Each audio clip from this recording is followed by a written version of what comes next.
Lao Tzu, the ancient Chinese philosopher, said, "Tao created one, one created two, two created three, three created all the myriad things." This suggests that the world is formed from Tao. Chinese people greatly value the Tao, or the Way. In Chinese, the concept of moral standards is denoted by the two characters Dao De, meaning the way, and virtue. Any behavior not conforming to moral standards was said to not follow the principle of Tao. In ancient times, a brutal emperor would be called a decadent ruler who lacks the Tao. Even farmers in revolt posted banners proclaiming, "Achieve the way on behalf of heaven." The Chinese traditionally believed in the unity of heaven and humanity.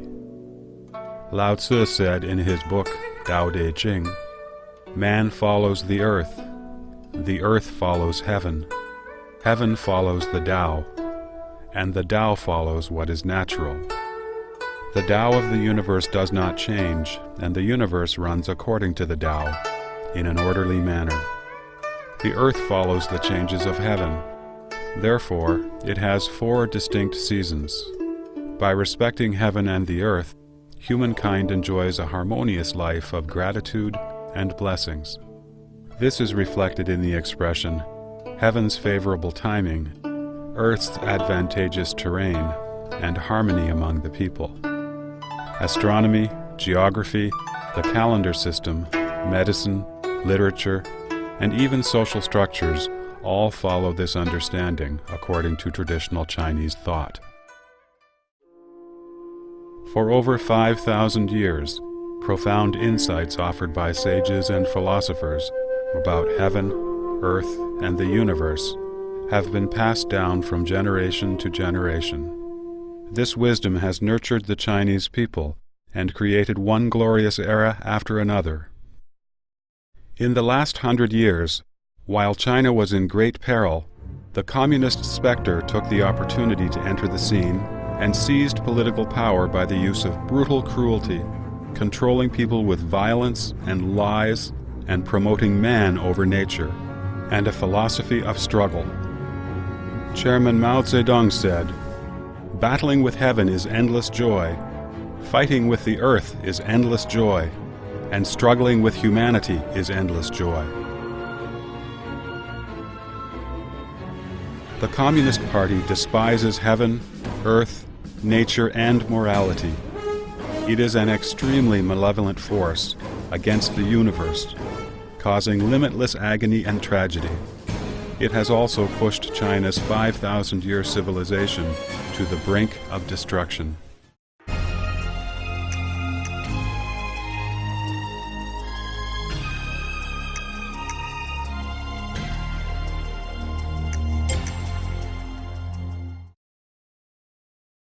Chinese have been living by a moral standard based on benevolence, righteousness, propriety, wisdom, and faithfulness. Popular sayings included, "Men at birth are naturally good," and "The heart of compassion is possessed by all people alike." Man's inborn nature aspires to kindness. Morality and justice are the most fundamentally important criteria for human beings. The Communist Party disregards these fundamental criteria, human nature, and morals. It materializes and mechanizes human beings. It classifies people into different categories based on wealth, family background, and so-called class components, and stresses that class conflict shouldn't be harmonized. People who were labeled as advanced class were transformed into frenetic revolutionary tools and rebellious revolutionary ruffians. Those labeled as reactionary class were, whether good or bad, cast deep into hell with no chance of being rehabilitated. The Communist Party's standard for classifying people has changed frequently and unpredictably. Yesterday's revolutionaries could be the target of today's attacks. The decades of on-again, off-again political movements have made Chinese people realize that right or wrong is not important in the communist society. The only way to survive is to follow the party closely.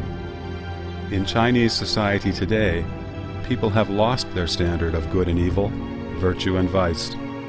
Virtue is regarded as foolish and a sign of weakness. The Chinese saying, "Life will get the best of you if you don't look out for number one," has become many people's motto. People stop at nothing for personal gain.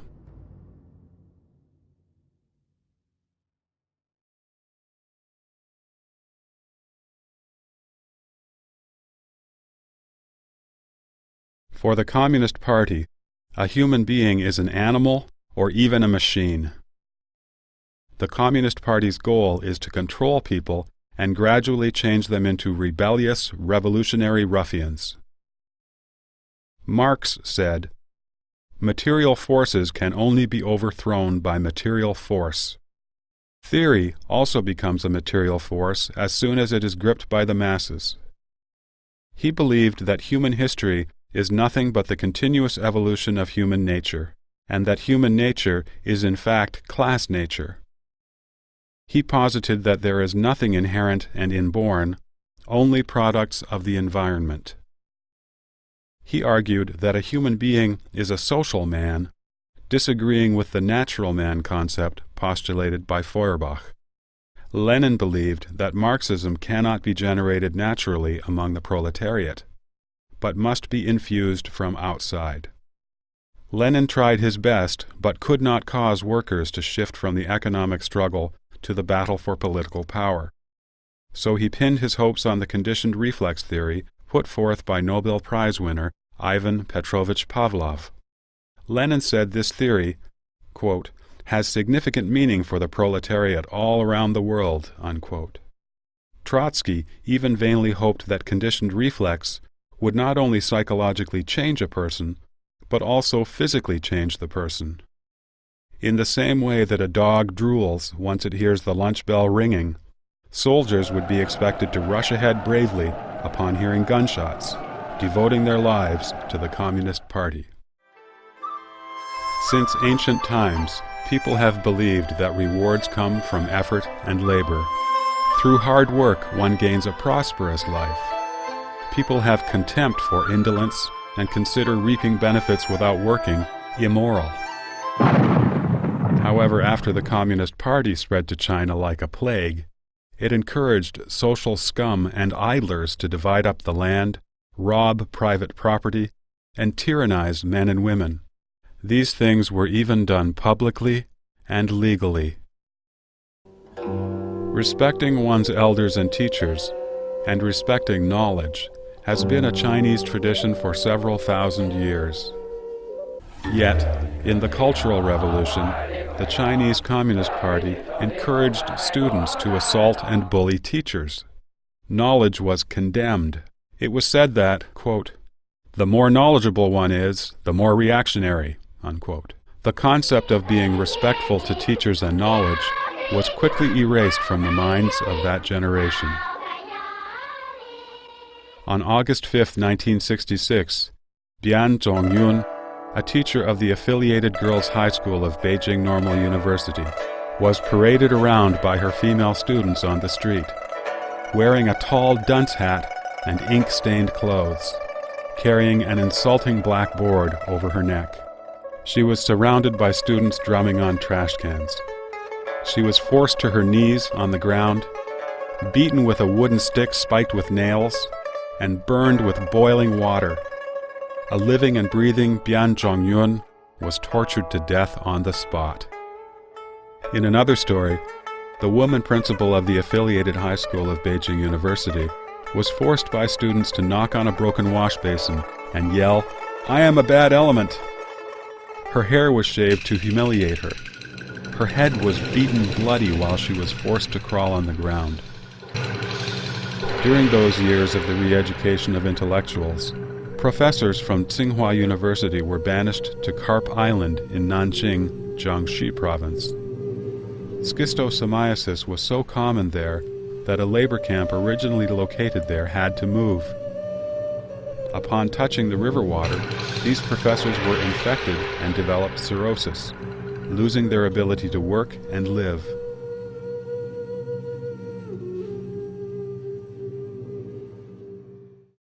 Everyone thinks to be clean is good, and to be dirty is bad. The Chinese Communist Party promotes getting mud all over the body and covering your hands with calluses, and celebrates your hands are dirty and your feet smeared with cow dung.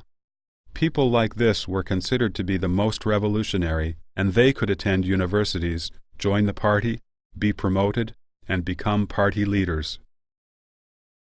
Affection is a natural human emotion. Affection among husbands and wives, children, parents, friends, and in society is normal. Through incessant political campaigns over several decades, the Chinese Communist Party has forced people to fight with people. Under intense pressure and terror, it has been common for parents and children to report on each other, or husbands and wives to expose each other. Family relations were often renounced. The Communist Party suppresses human beings' virtuous nature. It promotes, encourages, and uses the evil side of humanity to strengthen its rule. The Communist Party has systematically destroyed universal moral standards in an attempt to demolish the concepts of good and evil and of honor and shame that have been maintained by humankind for thousands of years. The Communist Party crushed Chinese people's courage to speak the truth and turned Chinese people into spineless cowards. In the name of helping the Communist Party rectify itself, the anti-rightist movement in 1957 called upon intellectuals and the general public to make suggestions to the Communist Party. When people bravely and sincerely talked about what was really on their minds, they were accused of being anti-communist, labeled as rightist, and sent to forced labor for 1 or 2 decades. Their families were implicated. In 1969, a regular female Communist Party member, Jiang, was thrown into jail for expressing a different view on the Cultural Revolution than the official one. Because she held on to her view, prison guards many times stripped off her clothes, handcuffed her hands behind her back, and threw her into prison cells filled with men, letting the prisoners gang rape her. She became insane in the end. Yet in spite of this, when she was about to be executed, the prison guards feared she would cry out in protest. They held her head down and sliced open her throat without any anesthetic.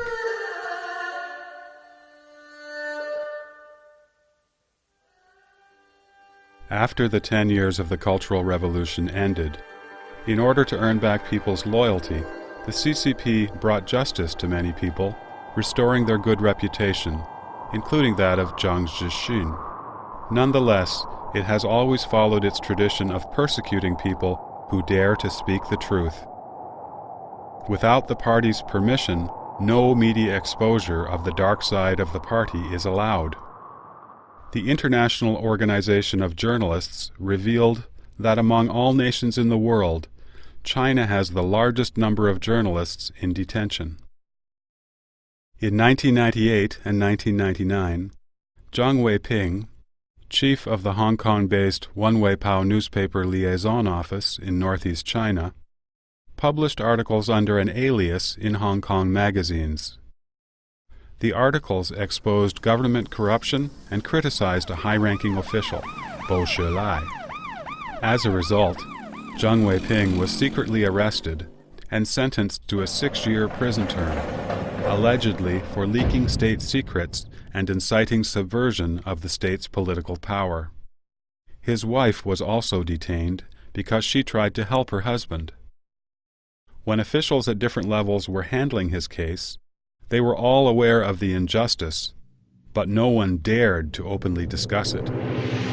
By persecuting a man who dared to speak the truth, the Communist Party again showed the Chinese people the consequences of defying the party's will and speaking the truth. One cruel lesson after another have made the Chinese people consider honesty and speaking the truth synonymous with danger and asking for trouble. lies and counterfeit merchandise prevail from government to civilian organizations. Although people's material wealth has increased, the trust and care among them has diminished.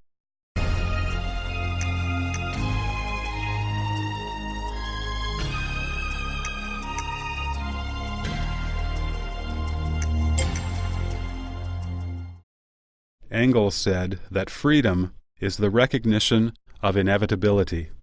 Mao Zedong added, and the reformation of the world. This final touch fully brought to light the Chinese Communist Party's view of nature, namely, as something to be changed and to be conquered. The popular folk songs during the Great Leap Forward show the arrogance and stupidity of the party, showing how they dared to challenge nature. The lyrics go, "I can make the mountains bow and have the rivers step aside. There's no Jade Emperor in heaven, and there's no Dragon King on earth. I am the Jade Emperor, and I am the Dragon King. I order the 3 mountains and 5 gorges to step aside. Here I come." Indeed, the Communist Party has come.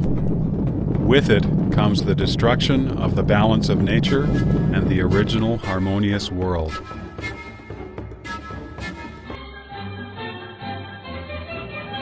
Under its agricultural policy of keeping grain as a key link, the Chinese Communist Party converted to farmland large areas of mountain slopes and grasslands that were unsuitable for farming, even filling rivers and lakes to make cropland. What was the result? The CCP claimed that the grain production in 1952 exceeded that of the nationalist period. The CCP did not reveal, however, that it wasn't until 1972 that the total grain production in China exceeded that of the peaceful Qianlong reign during the Qing dynasty. To this day, China's per capita grain production is far below that of the Qing dynasty, and is 1/3 of that of the Song dynasty, when agriculture was at its peak in Chinese history. The indiscriminate cutting of trees, leveling of rivers, and filling of lakes have caused drastic ecological deterioration in China. China's ecosystem is on the brink of collapse. The drying up of the Hai River and the Yellow River, and the pollution of the Huai and the Yangtze rivers sever the lifeline of the Chinese nation.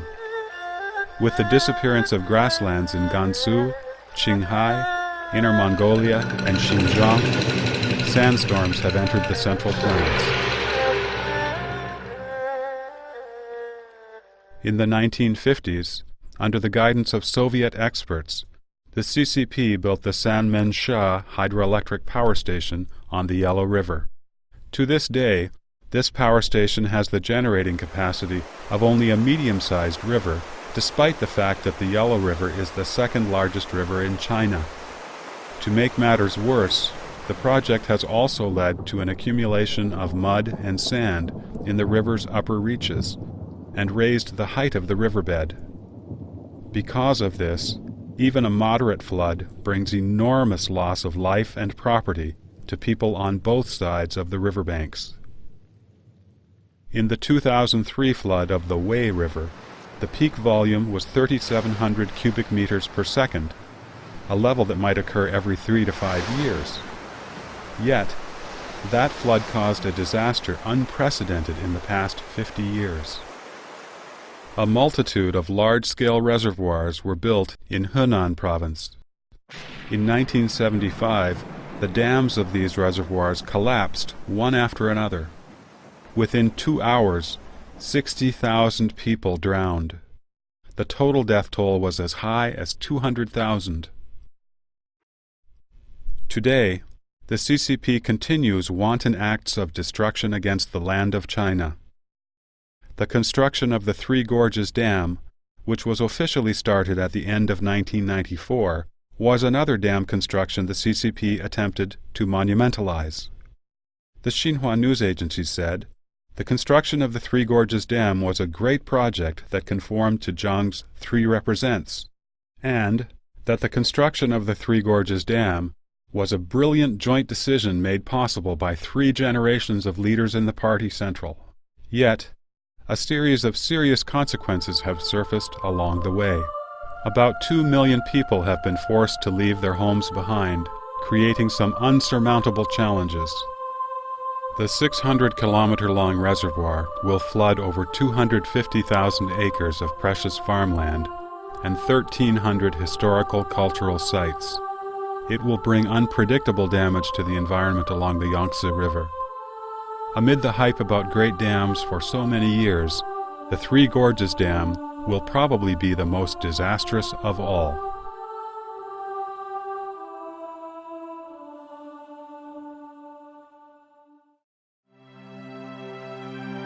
In the hexagrams, or bagua, of the Book of Changes, China's ancestors regarded heaven as Jiang, or the creative, and revered it as the heavenly Tao.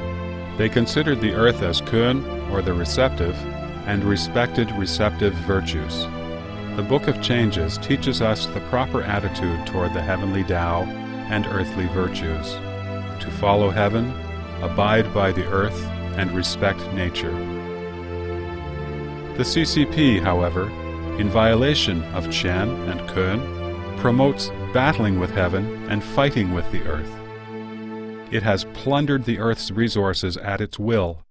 In the end, it will inevitably be punished by heaven, the earth, and the law of nature.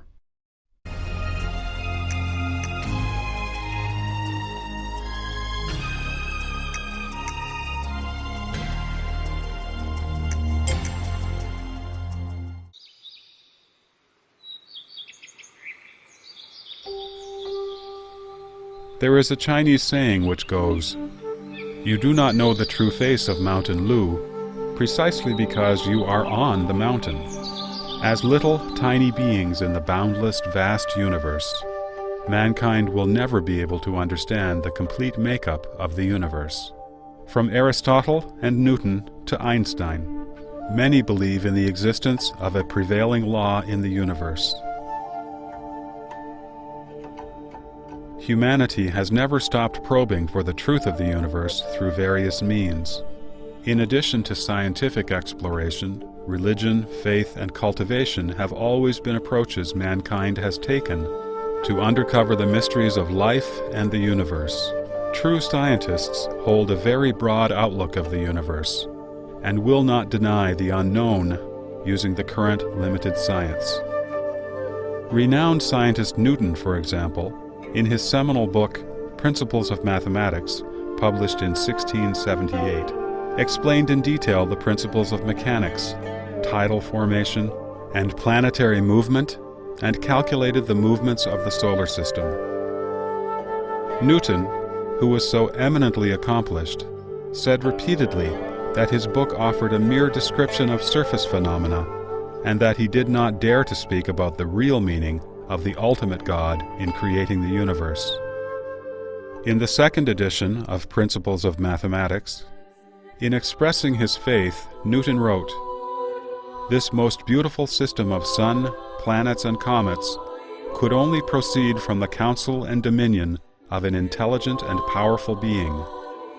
As a blind man has no idea of colors, so we have no idea of the manner by which the all-wise God perceives and understands all things." The People's Daily newspaper published the following statements in an article entitled "Upholding Science and Destroying Superstition" on June 21, 1999. Our Communist Party's history is a history of upholding science and destroying superstition. Evidence has shown that Marxism's scientific world outlook is a powerful weapon of thought for us to defeat all enemies and all difficult obstacles. Based on this absurd understanding of the world, the Communist Party claims to be the embodiment of science and to represent the truth. It advocates things that conform to its narrow theory and calls everything outside of its own theories false science or superstition. Whether it is different thinking, a new aspect in the scientific field, or a religion with several thousand years of history, the Communist Party attacks, condemns, and censors it until it can no longer exist. The Russian Communist Party used to criticize the theories of relativity, quantum physics, and the theories of the universe. After it came to power in 1949, the Chinese Communist Party closely followed Russia and demolished any anti-Marxism or anti-Leninism theory. Many professors' political thinking and ideas about class differentiation were harshly criticized because their academic views conflicted with the government's official guidelines. On June 29, 1952, the People's Daily published an article announcing that the Russian geneticist Machurian's biological theory was of the proletariat nature, whereas Morgan's theories of genetics, which was commonly acknowledged at the time in the global biological community, was criticized as idealism, reactionary, supporting the capitalist class, false science, and even fascism. During the Great Leap Forward in 1958, the ideology of the day is summed up by the following saying: "However daring human beings are, that's how productive the earth is." This saying was considered to be the truth, and any experts who thought differently were ruthlessly denounced and criticized. Today, modern medical science, research on the soul, reflective research on evolution, and other new scientific fields around the world have been denounced as false science, and are being suppressed and attacked in China because they are not in accordance with communist doctrine. Science is a means for mankind to explore nature, yet the Chinese Communist Party has used many ways to monopolize and manipulate science. The manipulation is all-encompassing, influencing everything from education to scientific research. It has suffocated Chinese people's creativity and independent thinking, their spirit to explore unknown territory, and their courage to reflect on traditional theories. For thousands of years, faith has been mankind's experience and a way of understanding the relationship between man and the universe. Faith should lie beyond the management of a political party. The Communist Party believes in materialism and atheism, which oppose mankind's traditional beliefs. People's faith in God made it difficult for the Communist Party to promote communism. Consequently, ever since its earliest establishment, the party has been extremely afraid of various orthodox faiths.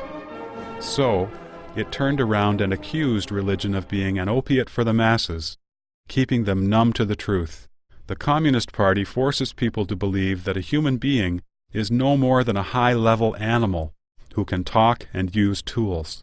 It advocates that there is no God, no Buddha, no past lives, no afterlife, and no ultimate price to pay for one's misdeeds. Without exception, after the Communist Party seized the reins, in order to strengthen their power, the party leaders deified themselves. One quote from the day: "Chairman Mao is the great savior of the people. The Communist Party is like the sun. It brightens everything it shines upon." Yet, people who truly believe in God will not consider their political leaders to be gods. In light of this, the orthodox faiths posed a serious challenge to the Communist Party's policy of keeping people ignorant. Ever since the Chinese Communist Party took power, it has destroyed temples, burnt scriptures, persecuted priests and monks, and sent party members to infiltrate religious organizations and to take positions as religious leaders. It has resorted to violence and imprisonment to force the people to worship the Communist Party first, and then God or Buddha. Step by step, in the large-scale political movements over the past decades, the Communist Party leaders have been portrayed as gods. Meanwhile, the righteous faith in Chinese people's minds, which has been passed down for thousands of years, has been destroyed.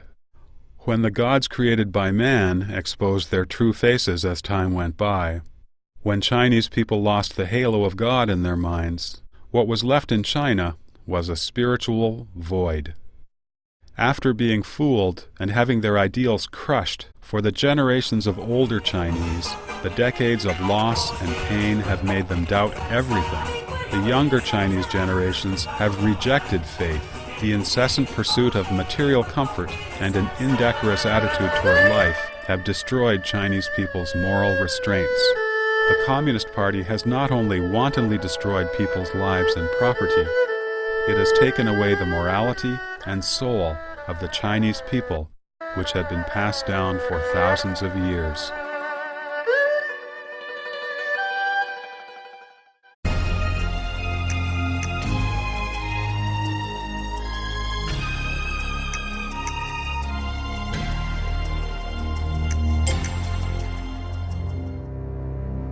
As an evil specter that opposes nature, heaven, earth, and humanity, the Communist Party has no righteousness.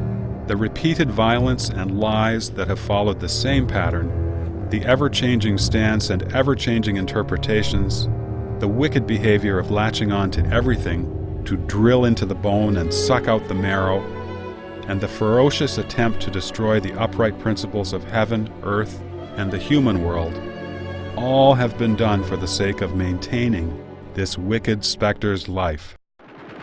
The Communist Party makes itself an enemy of everything in the universe. Because of this, from the very beginning, it is doomed to be buffeted by one crisis after another, and is destined to be eliminated by the universe. As the first paragraph in the Communist Manifesto says, all the powers of old Europe have entered into a holy alliance to exorcise this specter. In China, the Communist Party has had the same experience. From the Mahe incident and the April 12th purge of the party, to being besieged 5 times in areas they controlled by the KMT, and eventually to being forced to retreat in the Long March, the CCP has always faced the crisis of its own elimination. One political movement after another, from when the CCP took power, to the so-called economic reforms which completely abandon socialist theory. These are nothing but struggles made up by the Communist Party when it encountered life and death crisis over and over again. Today, communism has failed across the globe. Jiang Zemin, the former leader of the last major communist regime in the world, said to a correspondent of the Washington Post in March 2001, "When I was young, I thought the ideals of communism would be reached very quickly, but now I don't feel like this." At present, those who truly believe in communism are few and far between. The CCP clings desperately to its so-called communist theory, fooling itself and others, simply for the sake of maintaining the legality of its regime. The communist movement is destined to fail. Though the Chinese Communist Party has survived many crises by frequently changing its appearance and clinging to desperate contrivances, its inevitable doom is clear to the whole world. The vast universe carries with it the irrefutable will of heaven, which can also be called the will of the divine or the law and force of nature. Humanity will have a future only if it respects heaven's will, follows the course of nature, observes the law of the universe, and loves all beings under heaven.